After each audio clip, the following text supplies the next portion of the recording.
సర్వసంగ పరిత్యాగిని సర్వసంగ పరిత్యాగి అంటారు. అంటే అన్ని త్యజించినటువంటి వాళ్ళని సన్యాసి అంటారు. ఎందుకు పనికిరాని వెధవని సన్నాసి అంటారు. ఇప్పుడు ఇలాంటి సన్నాసులందరికీ ఎంత చెప్పినా కూడా అర్థం కాలేదు.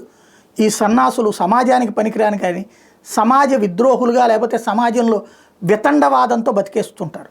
భారతదేశపు రాజకీయాల్ని శాసించడానికి విదేశీ కుట్ర జరుగుతోంది అని మనం పదే పదే మాట్లాడుకున్నాం. దానికి కారణాలు కూడా ఎక్స్ప్లెయిన్ చేసుకున్నాం. కానీ no no no no no no అని చెప్పేసి గొంతు చించుకుని రివర్స్ డ్రామాలు ఆడినటువంటి వాళ్ళకి ఇప్పుడు ట్రంప్ చెప్పినటువంటి మాట, భారత్లో ఎవరినో గెలిపించడానికి, అండర్లైన్, భారత్లో ఎవరినో గెలిపించడానికి గత అధ్యక్షుడు జో బైడెన్ 182 కోట్ల నిధులు కేటాయించారని అమెరికా అధ్యక్షుడు డొనాల్డ్ ట్రంప్ మరోసారి ఆరోపించారు.